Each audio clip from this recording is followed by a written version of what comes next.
Welcome to centre study. Jamia Millia Islamia का BEd 2025 का entrance question paper दोस्तों हम सॉल्व कर रहे थे और पार्ट 4 तक हमने क्वेश्चन नंबर 90 तक सॉल्व कर लिया था। ये वीडियो का पार्ट नंबर 5 है जिसमें सोशल साइंस के हम 20 क्वेश्चन को सॉल्व करने वाले हैं। दोस्तों इस क्वेश्चन पेपर का अगर आपको कंप्लीट पीडीएफ सॉल्यूशन चाहिए तो आप हमें दिए गए नंबर पर जो स्क्रीन पर आपको भी विजिबल है इस पर आप हमसे कॉन्टैक्ट कर सकते हैं। बहुत ही मिनिमम चार्जेस आपके लिए रखे गए हैं। तो स्टार्ट करते हैं हमारी आज की वीडियो को।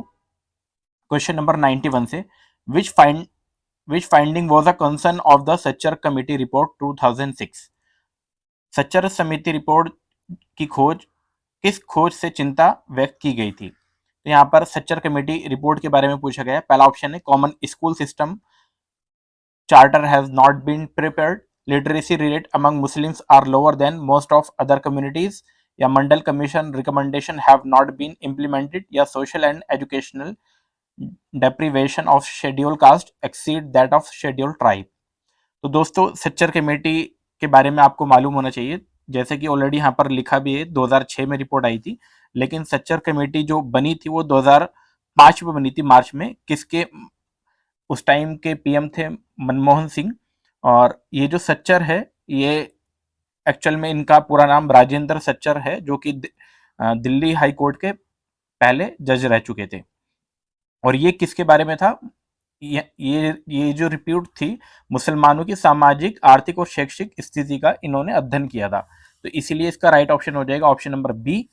ऑप्शन नंबर बी का मतलब मुसलमानों में साक्षरता दर अधिकांश अन्य समुदायों से कम थी। तो उस सच्चा रिपोर्ट में ये निकल कर आया था कि जो आपकी मुस्लिम्स की जो लिटरेसी रेट है, जो आपका साक्षरता दर है, वो अन्य समुदाय से सबसे मतलब कम आया था। तो ये रिपोर्ट पब्लिश हुई थी 2006 में, 30 नवंबर 2006 में पब्लिश की गई थी। Question number 92, who is considered the architect of Indian planning and founded the Indian statistical institute. यानी कि किसे भारतीय योजना का निर्माता माना जाता है और भारतीय सांख्यिकी यानी कि आईएसआई की स्थापना की थी। तो पहला ऑप्शन है अमर्त्य सेन, बी देबासेन भट्टाचार्य, सी प्रशांत चंद्र मालोनोबिस, और या डी राजा राम मोहन रॉय। तो 92 का राइट ऑप्शन ऑलरेडी आपको मालूम होगा, ऑप्शन नंबर सी यानी कि मालोनोबिस इसका राइट ऑप्शन हो जाएगा, प्रशांत चंद्र मालोनोबिस। फर्स्ट इंडियन स्टैटिकल जो इस यानी कि आईएसआई जो सबसे पहला बना था वो कब बना था? वो आपका बना था 1931 में। इन्होंने 1931 में आईएसआई की स्थापना की थी। 1900 ये डेट आपको ईयर आपको याद होना चाहिए। 1931 में कहां पर की थी? कोलकाता में।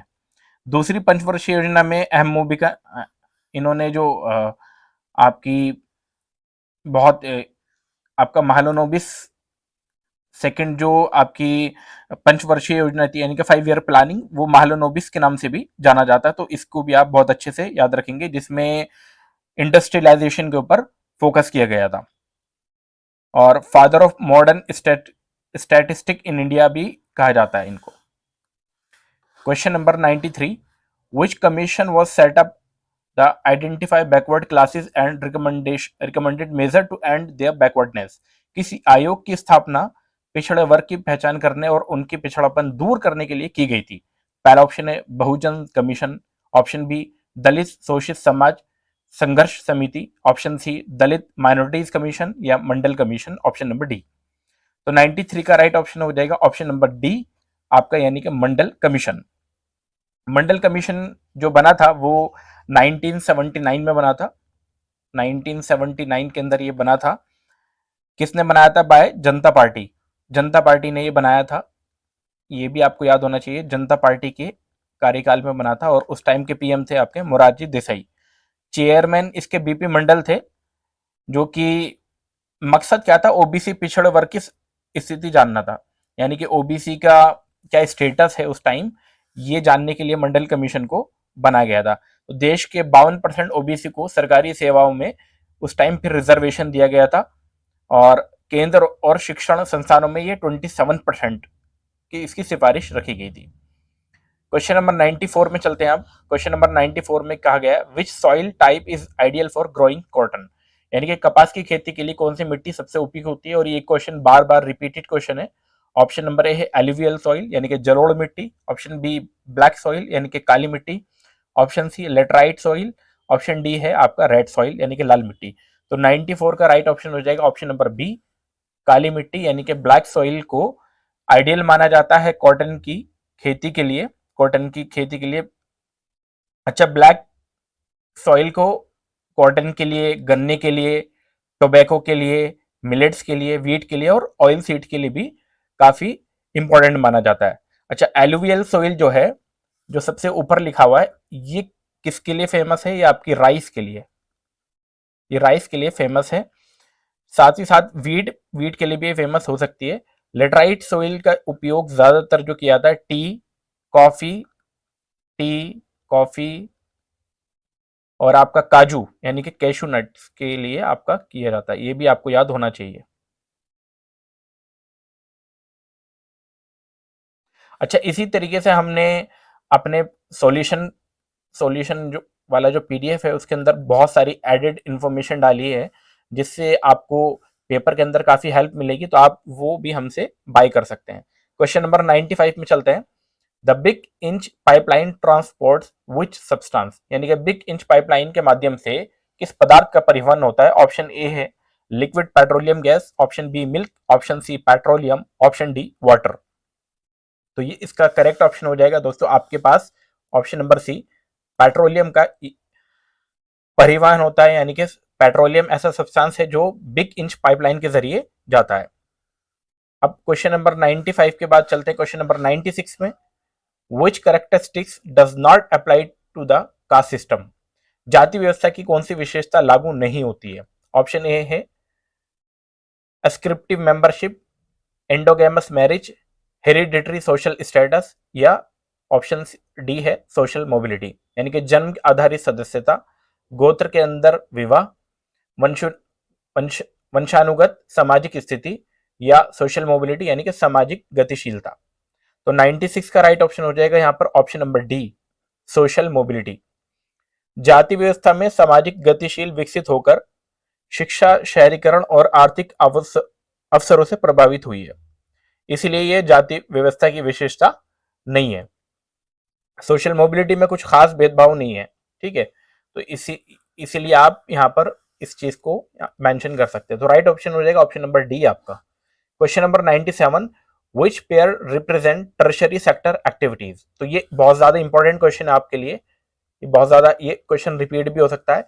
अब यहाँ पर टर्शरी पूछा है आपसे, सेकेंडरी प्राइमरी पूछ सकता है। प्राइमरी सेक्टर कौन सा होता है? ऑप्शन ए है farming fisheries, option B fisheries या ट्रांसपोर्टेशन, ऑप्शन सी है मनी लैंडिंग फार्मिंग, और ऑप्शन डी है ट्रांसपोर्टेशन और मनी लैंडिंग। तो 97 का दोस्तों राइट ऑप्शन हो जाएगा ऑप्शन नंबर डी, यानी कि ट्रांसपोर्टेशन, परिवहन और साहूकारी यानी कि मनी लैंडिंग, ये इसका राइट ऑप्शन हो जाएगा। टर्शरी एक्टिविटी के अंदर आएगा ये। फार्मिंग और फिशरीज जो है, पहला ऑप्शन जो है, ये आपका क्या है? प्राइमरी सेक्टर है। मैं प्राइमरी सेक्टर को पी से लिख देता हूं, प्राइमरी सेक्टर है, ठीक है। सेक्टर 3 टाइप के होते हैं, ऑलरेडी आपको मालूम होगा, प्राइमरी सेक्टर, सेकेंडरी सेक्टर और टर्शरी सेक्टर। प्राइमरी सेक्टर के अंदर क्या होता है? रॉ मटेरियल जिसके अंदर यूज किया जाता है, जैसे एग्रीकल्चर है, माइनिंग है, फिशरीज है, एनिमल हस्बेंड्री है, ये सब प्राइमरी सेक्टर के अंदर आ जाएंगे। सेकेंडरी सेक्टर के अंदर क्या होता है? जिसमें प्रोडक्ट्स बन जाता है, जैसे फूड है आपका, ये सेकेंडरी के अंदर अंदर आएगा। कंस्ट्रक्शन भी जो है वो भी सेकेंडरी के अंदर आएगा। और टर्शरी के अंदर क्या आता है? जिसके अंदर सर्विसेज दी जाती है, जैसे हेल्थ केयर है, एजुकेशन है, ट्रांसपोर्ट है, ये सारे के सारे टर्शरी के अंदर आते हैं। आई होप आपको ये प्राइमरी, सेकेंडरी, टर्शरी आता है। अच्छा, एक क्वेश्चन में आपके लिए ये है कि प्राइमरी को, सेकेंडरी को, टर्शरी को और किस नाम से जाना जाता है? कॉलर जॉब होती है, white collar job, red collar job, तो कौन सी कॉलर जॉब किसके लिए कही गई है, ये आप कमेंट बॉक्स में जरूर लिखेंगे। क्वेश्चन नंबर 97 के बाद दोस्तों एक इंफॉर्मेशन आपके लिए, और ये खास इंफॉर्मेशन आपके लिए है कि सेंटर स्टडी इस साल जामिया मिल्लिया इस्लामिया का डेडिकेटेड बैच लेकर आया है, जो कि जिसके लिए एडमिशन आपके स्टार्ट हो गए हैं, जिसमें आपके लिए क्या कवर्ड किया जाएगा? ऑल सब्जेक्ट कवर्ड किए जाएंगे, जिसमें करंट अफेयर से लेकर आपके सारे सब्जेक्ट होंगे, साइंस होगा, मैथ होगा, रीजनिंग होगा, आपका टीचिंग एप्टीट्यूड होगा और इस साथ साथ आपके लैंग्वेज को भी कवर किया जाएगा। और हमारे पास एक्सपीरियंस फैकल्टीज हैं, तो आप हमसे जुड़ना ना भूलें और हमें इस दिए गए नंबर पे हमसे कांटेक्ट कर सकते हैं अपने एंट्रेंस की प्रिपरेशन बैच के लिए। अब चलते हैं क्वेश्चन नंबर 98 पर। Minerals are deposited and accumulated in the strata of which rock type, यानी कि खनिजों का निक्षेपण और संचय किस प्रकार के चट्टान में होता है। Option A igneous, option B metamorphic, option C sedimentary, option D volcanic. तो 98 का राइट ऑप्शन हो जाएगा ऑप्शन नंबर आपका सी, यानी कि सेडिमेंट्री, आपका सेडिमेंट्री रॉक के अंदर होता है ये। ऑप्शन नंबर सी इसका करेक्ट ऑप्शन हो जाएगा। इग्निशियस रॉक ये मैग्मा और लावा के ठंडा होने से बनती है, ऑलरेडी आपको मालूम होगा ये। मेटामॉर्फिक रॉक किसे कहा जाता है, जब पत्थर में प्रेशर, वॉल्यूम और टेम्परेचर की वजह से जब कोई चेंज आता है तो उसे मेटामॉर्फिक बन जाता है, यानी कि उसे मेटामॉर्फिक रॉक कहा जाता है। और सेडिमेंट्री रॉक किसे कहा जाता है, ये ऑलरेडी यहां पर हमने डिस्कशन कर ही लिया है। अब क्वेश्चन नंबर 98 के बाद चलते हैं क्वेश्चन नंबर आपका 99। The lithosphere consist of which layer. Option number A है crust and core, option B है crust and upper mantle, option C है mantle and core, option D है अपर एंड लोअर मेंटल। तो 99 का right option हो जाएगा दोस्तों आपके पास option number B, crust and upper mantle. 3 layer होती है, आपको मालूम होगा 3 लेयर होती है, फर्स्ट लेयर, सेकेंड लेयर और मैंने बना दी यहाँ पर थर्ड लेयर भी। तो फर्स्ट लेयर क्या कहलाती है, मैं अंदर लिख देता हूं, ये आपकी कोर कहलाती है। सेकंड कहलाती है, मैं अलग पेन से लिखता हूं आपके लिए, सेकंड कहलाती है आपकी मेंटल, और थर्ड वाली कहलाती है आपकी क्रस्ट। तो ये 3 होती है आपकी। तो ये कहा है लिथोस्फीयर किन किन आपकी कौन से लेयर को मिलकर बनता है, तो क्रस्ट और मेंटल को मिलकर बनता है, यानी कि फर्स्ट और सेकंड वाली इनको मिलकर बनता है आपका लिथोस्फीयर। क्वेश्चन नंबर 99 के बाद चलते हैं क्वेश्चन नंबर 100 पे चलते हैं। Which city is a major centre for woollen textile. निम्न में से कौन सी ऊनी वस्त्र यानी कि वूलन टेक्सटाइल का प्रमुख केंद्र है। Option A Bikaner, option B Indore या आपका पोरबंदर, ऑप्शन डी है उज्जैन। तो 100 का राइट ऑप्शन हो जाएगा ऑप्शन नंबर 200 ए, बीकानेर इसके लिए फेमस है वूलन टेक्सटाइल के लिए। और वूलन टेक्सटाइल में फर्स्ट है लुधियाना। यहाँ पर मेजर सेंटर पूछा था तो इसमें यहाँ पर ऑप्शन ए करेक्ट हो जाएगा, लेकिन अगर मेजर सेंटर अगर फर्स्ट पूछे तो लुधियाना है जो कि पंजाब के अंदर है, सेकंड है आपका अमृतसर और थर्ड पर है बीकानेर। लेकिन यहाँ पर इन सब में बेस्ट ऑप्शन जो था वो बीकानेर था, इसीलिए हमें बेस्ट ऑप्शन यहाँ पे सिलेक्ट करना था। अगर ऑप्शन में आपका लुधियाना अमृतसर हो जाता तो फिर लुधियाना इसका करेक्ट ऑप्शन हो जाता, मेजर आपका लुधियाना है। अब क्वेश्चन नंबर 101 में चलते हैं। The practice of singling out weaker group for unmerited blame is called, यानी कि कमजोर समूह को अनुचित रोषी से दोषी ठहराने की प्रक्रिया को क्या कहते हैं। Option A in group bias या लेमेंटिंग या स्कैपीगोटिंग या सेल्फ फुलफिलिंग। अब यहां पर 101 का राइट ऑप्शन हो जाएगा ऑप्शन नंबर 200 सी, यानी कि बलि का बकरा बनाना। ठीक है, ऑप्शन नंबर सी इसका राइट ऑप्शन हो जाएगा। अब यहाँ पे 102 में चलते हैं। अब a deep valley with steep step like side slope स्कोल्डा, एक गहरी घाटी जिसमें तीर सीढ़ी नुमा ढाले होती हैं, क्या कहलाती है। Option A blind valley, option B है कैनियन, ऑप्शन सी गोर्ज और ऑप्शन डी है यू शेप वैली। तो 102 का हमारा राइट ऑप्शन जो बनने वाला है वो ऑप्शन नंबर बी बनेगा, कैनियन। कैनियन कहलाती है आपकी। अच्छा, ब्लाइंड वैली किसे कहते हैं, आपका गोर्ज किसे कहा जाता है और यू शेप वैली किसे कहते हैं। ब्लाइंड वैली वो घाटी होती है जो अचानक खत्म हो जाती है, आगे जाने का रास्ता उसमें नहीं मिलता, आपको ब्लाइंड वैली कहलाती है। ठीक है, गोर्ज ये नदी द्वारा बनाई जाती है और बहुत गहरी और संकरी घाटी भी हो सकती है, नहीं होती है एक तरीके से।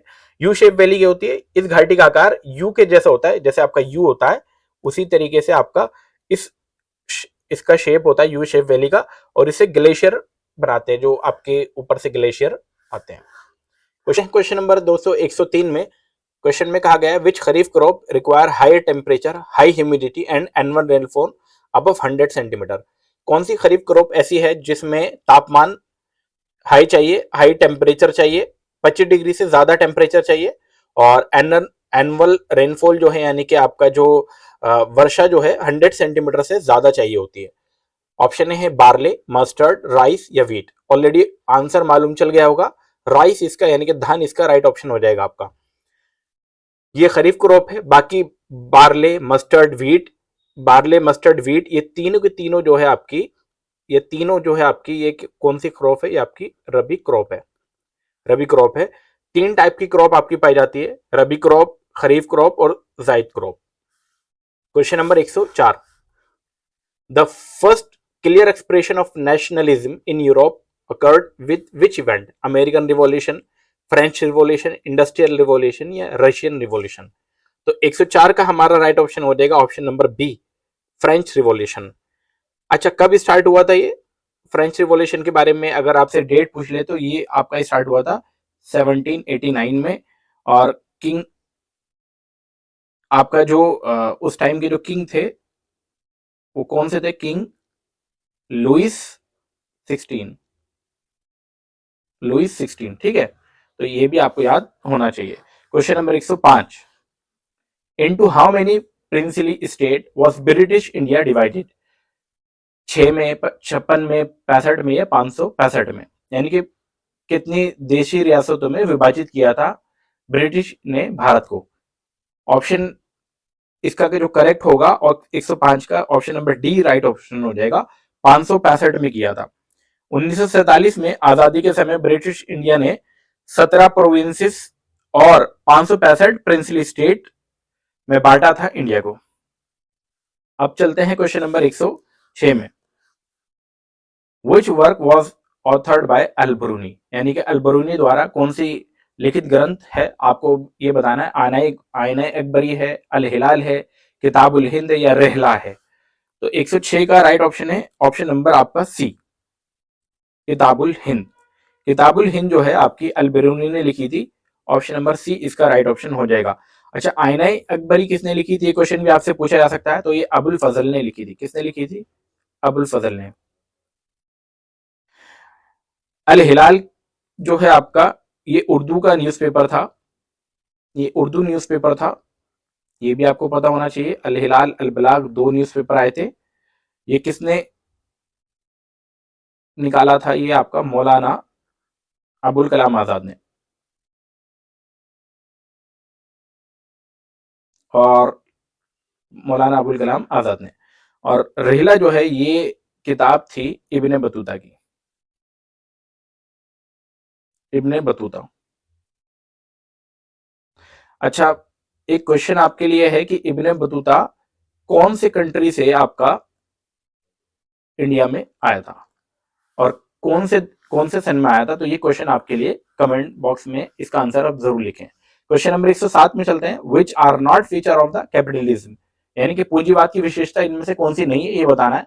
Greater social community gain, choice and competition, option C है, सॉरी थर्ड स्टेटमेंट है कलेक्टिव ओनरशिप और इंडिविजुअलिज्म एंड फ्री मार्केट।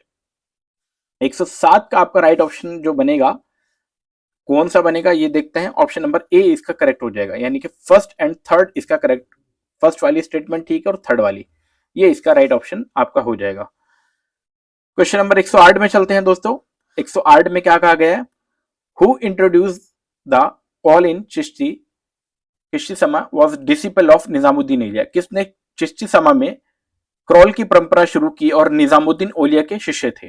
अमीर खुसरो, जायसी या मलिक मोहम्मद या सुल्तानुल मशाइख।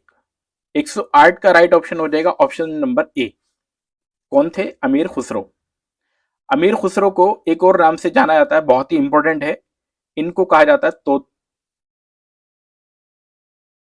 तोताए हिंद। तोताए हिंद इनके नाम से इनको जाना जाता है, अमीर खुसरो को। बढ़ते हैं दोस्तों क्वेश्चन नंबर 109 में, which writ order that an arrest person be brought before the court and possibly released if the arrest is unlawful। वे कौन सा रिट है जो आदेश देता है कि गिरफ्तार व्यक्ति को न्यायालय के सामने प्रस्तुत किया जाए और यदि गिरफ्तारी अवैध हो तो उसे रिहा किया जाए। Option A certiorari, option B है हैबियस कॉर्पस, ऑप्शन सी है मैंडामस, ऑप्शन डी है क्यू वारंटो। तो ये है आपका habeas corpus. Option number B इसका राइट ऑप्शन हो जाएगा। हैबियस कॉर्पस यानी कि या हैबियस कॉर्पस जो भी आप कहें इसको, इसका राइट ऑप्शन हो जाएगा। ये एक ऐसी रिट होती है जिसमें अदालत क्या करती है, आदेश देती है, या मुख्य उद्देश्य ये होता है कि किसी व्यक्ति को अवैध हिरासत में ना लिया जाए, ठीक है, या अवैध हिरासत से बचाना होता है। ये हाई कोर्ट के कौन सा आर्टिकल में आती है? 226 आर्टिकल के 226 में आती है और सुप्रीम कोर्ट आर्टिकल के तहत ये 32 के तहत ये रिट जारी की जाती है। क्वेश्चन नंबर 110 जो कि इस वीडियो का लास्ट क्वेश्चन होगा, और बढ़ते हैं। Who author the communist manifesto? Communist manifesto किसने लिखा? Option A Auguste Comte, option B Karl Marx, option C Max Weber, option D Michel Foucault. तो इसका जो राइट ऑप्शन बनेगा 110 का ऑप्शन नंबर बी बन जाएगा। ये लिखा था आपका कार्ल मार्क्स ने, और ये कम्युनिस्ट मैनिफेस्टो के नाम से बहुत ज्यादा फेमस हुए थे। ऑगस्ट कॉम्टे ने लिखा था course of positive philosophy. Max weber जो थे the Protestant ethic and spirit of the capitalism, इन्होंने लिखा था। तो दोस्तों ये था। अच्छा, एक और क्वेश्चन जो कि आपके पेपर में पूछी जा सकती है, वो कार्ल मार्क्स की एक और बुक है जिसका नाम है दास कैपिटल। ये पेपर में आपकी पूछी जा सकती है।